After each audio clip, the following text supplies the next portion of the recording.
새벽 2시 골목 끝 가로등이 떨리는 빛을 흘릴 때 서연은 갑작스런 울음소리에 눈을 떴다. 6살 딸 수진의 이마는 뜨거운 숯불 같았고 손끝이 닿는 순간 그 불길이 가슴까지 번졌다. 체온계 숫자 38점. 이 얇은 유리창 너머로 비가 그쳤는데도 두려움은 내리지 않았다.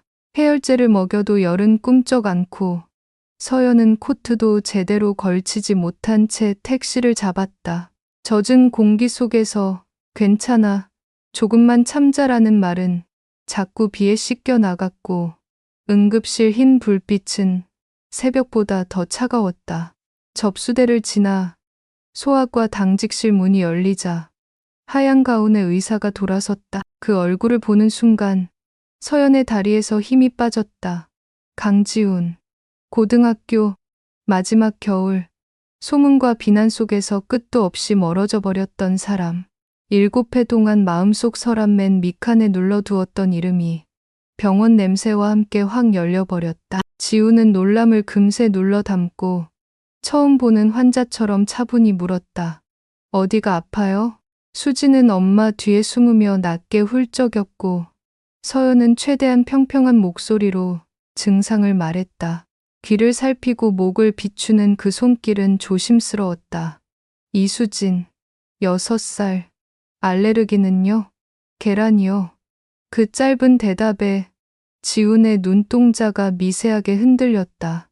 닮은 눈꼬리, 쌍꺼풀 없는 또렷함, 그리고 AB형 혈액형 세상의 우연은 많지만 어떤 우연은 너무 똑같아서 사람을 말없이 붙잡는다. 인두염이에요. 약 처방할게요.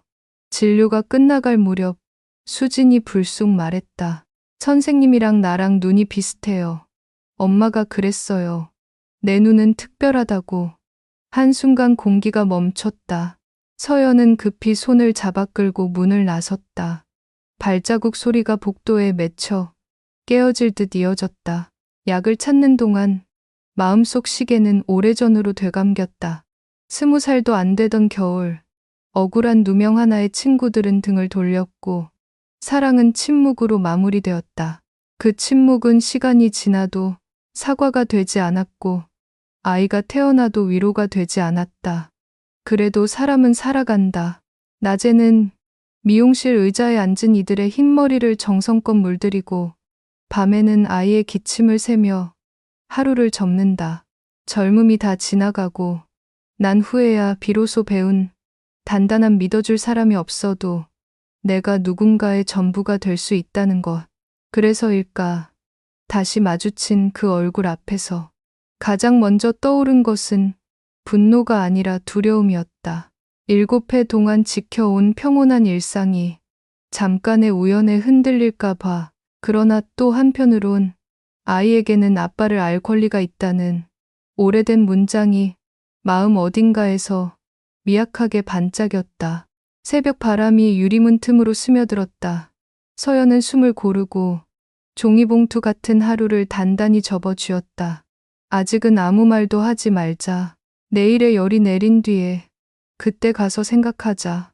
아침 6시 병원의 자동문이 열리며 서연은 다시 바깥 공기 속으로 걸어 나왔다. 비는 그쳤지만 공기에는 축축한 냄새가 남아 있었다. 수지는 품 안에서 잠들어 있었고 이마에 얹은 손끝이 이제는 미지근했다. 하늘은 아직 흐릿했지만 동쪽 끝이 조금씩 밝아왔다. 이제 괜찮을 거야. 그녀는 속삭였다. 하지만 그 말이 누구에게 향한 것인지는 알 수 없었다. 버스 창가에 앉은 서연은 핸드폰을 꺼내 들었다. 수십 통의 부재중 전화, 아이 돌보느라 연락이 끊겼던 미용실 동료들과 이따금 안부를 물어오는 친정엄마의 번호가 뒤섞여 있었다. 그중 하나, 지훈이라는 이름이 없는 번호가 새벽 3시에 찍혀 있었다. 손가락이 잠시 머뭇거렸다. 그는 어떻게 알았을까? 처방전 기록에서 주소라도 봤을까? 아니면 정말 단지 환자 보호자에게 연락을 한 걸까? 그러나 심장이 그럴 리 없다고 말했다.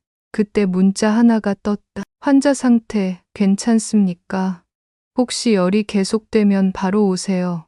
강지훈, 단정한 말투, 예전 그대로였다.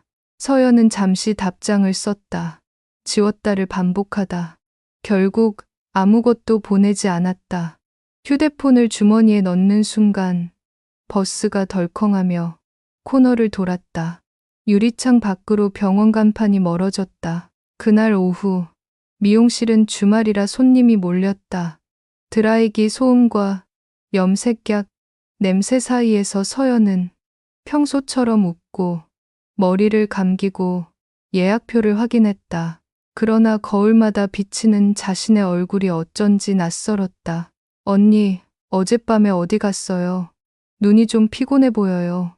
막내 미진이 물었을 때 서연은 그냥 아이가 열이 났다고 짧게 대답했다. 요즘 독감이래요. 조심해요.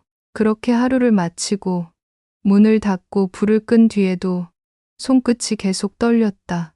문득 수진의 말이 떠올랐다. 선생님이랑 나랑 눈이 비슷해요. 그때는 아이의 말이 단지 천진난만하다고 여겼다. 그러나 지금은 그 말이 머릿속에서 계속 맴돌았다. 밤이 깊어가던 그 시각, 병원 의국에서도 불빛 하나가 꺼지지 않았다. 지우는 책상 위에 놓인 진료 차트를 바라보다가 조용히 한숨을 내쉬었다. 이수진, 6살, 계란 알레르기. 그는 손끝으로 환자명 옆에 적힌 보호자 이서연을 천천히 따라 썼다. 기록에서 손을 떼지 못한 채 오래된 기억들이 불쑥 몸속으로 스며들었다. 그녀가 떠난 날도 비가 왔다. 해명하지 못한 오해, 아무 말도 못하고 등을 돌린 자신. 그는 늘 바쁘다는 이유로 그 기억을 밀어냈지만 오늘 아이의 눈을 보고 나서 알았다. 어떤 기억은 사라지지 않는다는 걸. 휴대폰 화면 속에는 아직도 보낸 문자 일개가 떠 있었다. 그는 망설이다가 메시지함을 닫았다. 이제 그만 잊자고 했잖아. 그러나 입술에 맺힌 그 말은 스스로를 설득하지 못했다. 창밖에는 새벽이 다시 다가오고 있었다. 다음 날 아침, 서연은 수진을 유치원에 데려다주며 문득 결심했다. 더 이상 도망치지 말자. 그녀는 핸드폰을 꺼내 병원 대표번호를 눌렀다. 어제 진료받은 보호자인데요. 강지훈 선생님 연결 부탁드려요. 전화기 너머로 잠시 정적이 흐르고 익숙한 목소리가 들려왔다. 네, 강지훈입니다. 저예요. 서연. 그 말이 나오자 시간은 잠시 멈춘 듯 고요했다. 지우는 한동안 아무 말도 하지 못했다. 수화기 너머로 들리는 서연의 숨소리가 오래전 눈 내리던 운동장 한가운데서 들리던 그날의 떨림과 닮아 있었다. 서연아. 그의 낮은 목소리에 서연은 눈을 감았다. 잊었다고 믿었던 이름이 입술 위에서 다시 살아났다. 잠깐 볼 수 있을까요? 그는 조심스레 물었다. 환자 보호자분으로서 설명드릴 게 있어서요. 의사다운 말투였지만 두 사람 모두 그 말의 의미가 단순하지 않다는 걸 알고 있었다. 그날 오후 서연은 수진을 엄마에게 맡기고 혼자 병원 근처 카페로 나갔다. 겨울 햇살이 유리창 위에서 희미하게 흘렀다. 지우는 약속보다 조금 늦게 도착했다. 하얀 코트를 벗으며 머뭇거리는 그의 눈빛이 어쩐지 예전보다 훨씬 조심스러웠다. 오랜만이에요. 네, 많이 변했네요. 그의 말에 서연은 미소 비슷한 걸 지었다. 30이 넘으면 다 이렇게 변하죠. 잠시 어색한 정적이 흘렀다. 지우는 종이컵을 만지작거리며 말했다. 그 아이, 수진이 정말 많이 닮았어요. 어릴 때 너처럼. 그 말에 서연은 손끝을 움켜쥐었다. 그만 말해요. 미안해요. 그냥 확인하고 싶었어요. 혹시 지훈 씨. 그녀의 목소리가 떨렸지만 단호했다. 그 아이는 제 딸이에요. 제 인생이에요. 당신하고는 상관없어요. 지우는 말없이 고개를 숙였다. 그러나 그 눈빛에는 포기보다 깊은 슬픔이 서려 있었다. 그때 나 아무것도 몰랐어요. 네가 그런 일을 당한 줄도, 얼마나 혼자였는지도. 그게 평생 후회였어요. 서연의 속눈썹이 미세하게 떨렸다. 후회한다고 달라지는 게 있나요? 없어요. 하지만 이제라도 책임지고 싶어요. 만약 그의 말이 끝나기도 전에 서연이 자리에서 일어섰다. 책임이요. 그건 이미 너무 늦었어요. 그녀는 카페 문을 열며 작게 중얼거렸다. 나는 그날 이후 하루하루 책임지며 살았어요. 아이에게, 나 자신에게. 밖으로 나오자 바람이 세게 불었다. 서연은 손으로 머리카락을 눌렀다. 눈물이 나지 않는 게 오히려 이상했다. 마음 한구석이 이상하게 비워진 듯했고 그 자리에 무언가 천천히 스며들고 있었다. 인정할 수 없는 진심, 오래된 그리움 같은 것. 그날 밤 지우는 병원 옥상에서 담배를 꺼내들다 다시 넣었다. 이제라도 늦지 않았다고 믿고 싶었는데 그는 혼잣말했다. 별빛이 차갑게 번지고 바람이 하얀 가운 끝을 흔들었다. 며칠 후 수진의 유치원에서 연락이 왔다. 이수진 어머님, 아이가 낮에 갑자기 코피가 나서요. 병원 한번 들르셔야 할 것 같아요. 서연의 손에서 전화기가 떨어질 뻔했다. 다시 그 병원, 다시 그 사람. 그녀는 깊게 숨을 들이쉬었다. 금방 갈게요. 병원 복도는 평일 오후인데도 붐볐다. 서연은 수진의 손을 꼭 잡고 접수대를 지나 소아과 앞으로 걸었다. 심장이 너무 크게 뛰어 발소리보다 더 크게 들릴 지경이었다. 문이 열리고 하얀 가운이 다시 그녀 앞에 나타났다. 지훈이었다. 수진이 또 아파요? 그의 목소리는 놀람보다 걱정이 먼저였다. 코피가 좀 나서요. 유치원에서 연락이 와서. 서연은 최대한 담담하게 말했다. 지우는 아이의 얼굴을 살피며 조심스레 말했다. 한번 검사해보죠. 괜찮아요. 겁먹지 말아요. 피검사실. 서연은 아이를 안은 채 바늘이 팔에 닿는 걸 지켜봤다. 수진은 잠시 찡그렸지만 곧 금세 울음을 참았다. 수진이 정말 용감하네. 지훈이 웃으며 칭찬하자 아이가 수줍게 말했다. 선생님이랑 약속했어요. 나 울면 안 된다고. 그의 미소가 서연의 가슴을 아프게 파고들었다. 검사가 끝나고 결과가 나올 때까지 한참이 걸렸다. 의국의 불빛 아래 지훈이 종이를 들고 나타났다. 큰 이상은 없어요. 단지 코 점막이 약해서 그래요. 그런데 그의 말이 잠시 멈췄다. 혈액형이 AB형이네요. 단고 서연의 심장이 순간 멈춘 듯했다. 네, 그러죠. 지훈이 조심스레 고개를 들었다. 서연, 너 O형이잖아요. 그녀는 대답하지 못했다. 공기가 무겁게 내려앉았다. 아버지는 AB형이거나 B형이어야 해요. 그의 목소리가 낮았지만 너무도 명확했다. 둘 사이에 7해 동안 봉인돼 있던 시간이 다시 숨을 쉬었다. 설마 수진이가 그가 말을 잇지 못하자 서연이 눈을 감았다. 그만해요. 제발. 그러나 눈가에 눈물이 번졌다. 그날 당신은 몰랐겠죠. 나는 끝까지 말도 못했어요. 아무도 내 말을 믿어주지 않았고 나 혼자서 감당했어요. 그녀의 손이 떨렸다. 수진이는 내 전부예요. 그래서 지금까지 아무에게도 말 안 했어요. 당신에게조차. 지우는 오래 침묵하다가 조용히 말했다. 그럼 내가 아빠 맞는 거예요? 서연은 고개를 들지 못한 채 겨우 입술을 떼었다. 그래요.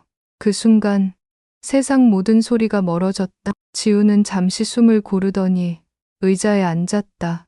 눈가가 붉어졌다. 7해 동안 나 아무것도 몰랐네. 몰랐던 게 아니라 나 혼자 숨겼던 거예요. 왜? 당신을 믿을 수 없었으니까. 그녀는 그렇게 말하면서도 가슴이 찢어질 듯했다. 하지만 그와 동시에 이상한 안도감이 밀려왔다. 이제는 더 숨길 게 없다는 해방감 같은 것. 그날 밤, 지우는 병원 옥상에 다시 섰다. 도시 불빛 아래에서 한참 동안 전화를 걸까 망설이다가 결국 짧은 문자를 보냈다. 수진이 자는 얼굴이 자꾸 떠올라요. 내가 아빠로서 할 수 있는 게 있다면 말해주세요. 부탁이에요. 서연은 그 문자를 읽고 한참 동안 가만히 있었다. 그리고 아주 천천히 답장을 썼다. 내일 우리 셋이 공원에서 봐요. 수진이 좋아하는 붕어빵 집 근처예요. 다음 날 오후 공원 벤치에 앉은 세 사람. 수진이 붕어빵을 손에 쥐고 웃었다. 선생님, 우리 아빠도 이렇게 생겼을까? 지우는 조용히 미소 지었다. 글쎄, 나중에 보면 알겠지. 그 말에 서연이 천천히 눈길을 돌렸다. 햇살이 두 사람의 얼굴 위로 부드럽게 흘렀다. 그녀는 속으로 되뇌었다. 이제 시작이야. 초겨울의 오후, 공원에는 붕어빵 냄새가 따뜻하게 퍼져 있었다. 서연은 벤치 끝에 앉아 두 손으로 종이컵을 감쌌다. 김이 피어오르는 사이 아이의 웃음소리가 부드럽게 흩어졌다. 수지는 지훈 옆에서 붕어빵을 반으로 갈라 건넸다. 선생님, 이거 꼬리 부분 맛있어요. 엄마는 머리부터 먹어요. 지훈은 살짝 웃었다. 그럼 나는 중간부터 먹어야겠다. 아이의 해맑은 웃음이 터졌다. 서연은 그 모습을 바라보다 문득 가슴이 저릿했다. 이렇게 평화로운 장면을 얼마나 꿈꿨던가. 아빠와 딸이 함께 웃는 단순한 하루. 하지만 동시에 마음 한켠에서는 이 시간이 오래가지 않을 것 같은 불안이 피어올랐다. 지우는 붕어빵을 내려놓고 수진을 향해 조심스럽게 물었다. 수진아, 학교에서 뭐가 제일 재밌어? 그네요. 엄마가 밀어줄 때 제일 높이 올라가요. 그래? 그럼 다음에 선생님이 더 높이 밀어줄게. 정말요? 약속. 지훈이 손가락을 내밀자 수진이 조심스레 새끼손가락을 걸었다. 그 작은 손이 닿는 순간 지훈의 가슴이 이상하게 뭉클해졌다. 말로는 설명할 수 없는 감정이었다. 잃어버린 세월이 단 한 번의 손가락 약속으로 되돌아온 듯했다. 그날 저녁 서연은 수진을 잠재운 뒤 조용히 거실로 나왔다. 커튼 너머로 도심 불빛이 반짝였다. 휴대폰이 울렸다. 지훈이었다. 오늘 고마워요. 그의 목소리는 낮고 조심스러웠다. 아이랑 함께 있는 시간이 이렇게 소중한 건 처음 알았어요. 서연아, 나 다시 시작할 수 있을까? 그 말에 서연은 한참 동안 아무 말도 하지 못했다. 창밖에 불빛이 눈물처럼 번졌다. 지훈 씨, 우리 아이에게 좋은 아빠가 되어주세요. 그거면 돼요. 그럼 우리 사이는요? 그건 나도 아직 모르겠어요. 잠시 침묵이 흘렀다. 그 침묵이 마치 오래된 겨울처럼 깊었다. 그래도 고마워요. 다시 나한테 기회를 줘서. 지훈 씨, 응. 수진이는 당신을 선생님이라 부르지만 언젠가 아빠라고 부를지도 몰라요. 그때까지는 그냥 기다려주세요. 지우는 천천히 숨을 내쉬었다. 기다릴게요. 천천히. 며칠 뒤, 지우는 병원 근처 작은 놀이터에서 수진을 기다렸다. 그네가 삐걱거리며 움직이고 아이의 웃음소리가 다시 겨울 공기 속에 퍼졌다. 서연이 멀리서 그 모습을 지켜봤다. 그녀의 얼굴에는 눈물과 미소가 동시에 섞여 있었다. 이제야 조금은 용서할 수 있을 것 같았다. 밤이 되어 서연은 수진의 이마에 입을 맞췄다. 오늘 즐거웠지? 응. 선생님이 그네 밀어줬어. 진짜 높이. 그래, 잘했어. 아이의 숨소리가 고르게 바뀌자 서연은 창가에 섰다. 하늘엔 첫눈이 조용히 내리고 있었다. 그녀는 미소 지으며 중얼거렸다. 그래, 이제 시작이야. 겨울의 끝자락. 하늘은 하얗게 닫혀 있었다. 병원 옥상에서 본 첫눈 이후 계절은 다시 한 바퀴를 돌아 이제 막 새해의 문턱에 서 있었다. 서연은 두꺼운 목도리를 고쳐매며 손을 내밀었다. 작은 손이 그 손을 꼭 잡았다. 수진이었다. 그 옆에서 지훈이 살짝 걸음을 맞췄다. 세 사람의 발자국이 눈 위에 고요히 이어졌다. 엄마, 아빠는 왜 눈이 내리면 기분이 좋아? 수진이 고개를 들어 물었다. 지훈은 잠시 서연을 바라보다가 대답했다. 눈은 말이야. 하늘이 세상을 다시 깨끗하게 만들어주는 거래. 그럼 우리도 새로 시작할 수 있겠네? 아이는 천진하게 웃었다. 그 말에 서연은 가만히 고개를 끄덕였다. 그래, 수진아. 이제는 우리도 새로 시작하자. 지우는 그 말을 들으며 조심스레 손을 내밀었다. 서연은 잠시 망설였지만 결국 그 손을 잡았다. 그 온기는 오래전의 것과 같았지만 더 단단하고 따뜻했다. 그들은 근처 공원 벤치에 앉았다. 눈송이가 머리카락 위에 소리 없이 내려앉고 세상은 부드러운 흰색으로 잠겼다. 처음 봤을 때 기억나요? 지훈이 조심스레 물었다. 그 새벽 응급실에서요. 잊을 리가 있나요? 서연이 고개를 숙이며 웃었다. 그날은 정말 세상이 멈춘 줄 알았어요. 나도요.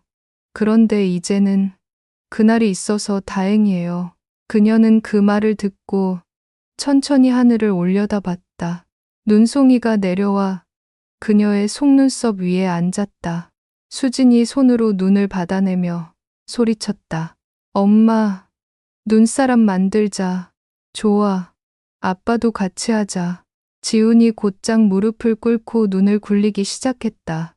이건 몸통, 이건 머리. 수진이는 눈, 코, 입 담당.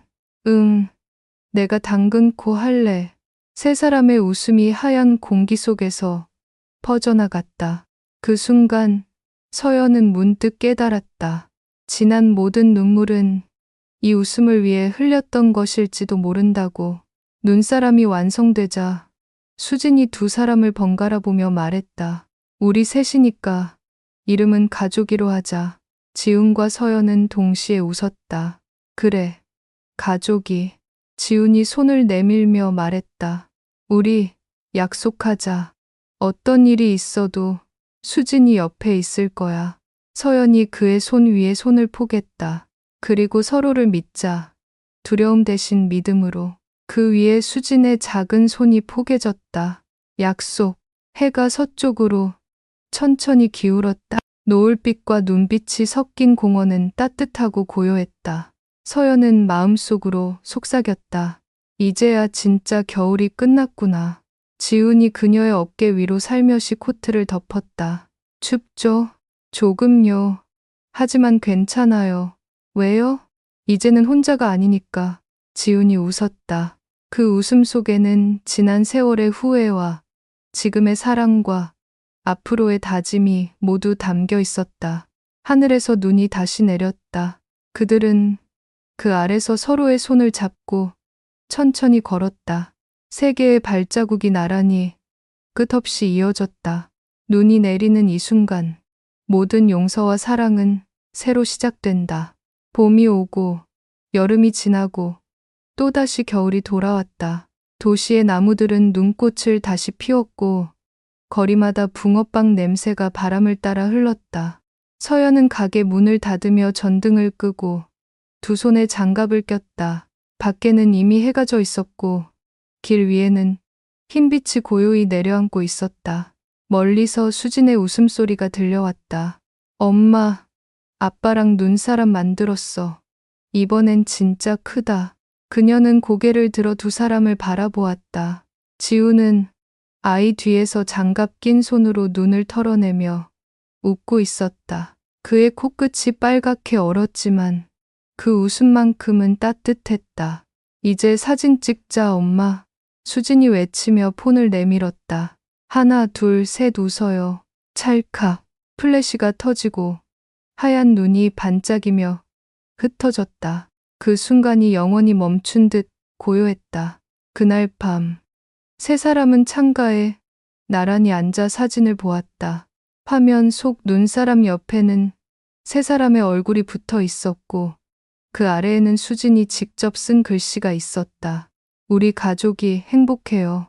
지우는 미소 지으며 말했다. 다음 겨울에도 눈 오면 또 찍자. 서연이 고개를 끄덕였다. 그래요. 매년 이렇게 찍어요. 창밖에는 조용히 눈이 내리고 있었다. 첫눈보다 부드럽고 지난 겨울보다 따뜻한 눈. 서연은 손을 내밀어 그 눈을 받으며 속삭였다. 이제 진짜 시작이야. 카메라 속 세 사람의 미소는 따뜻한 빛에 물들어 있었다. 눈은 언젠가 녹겠지만 그 순간의 온기는 사라지지 않았다.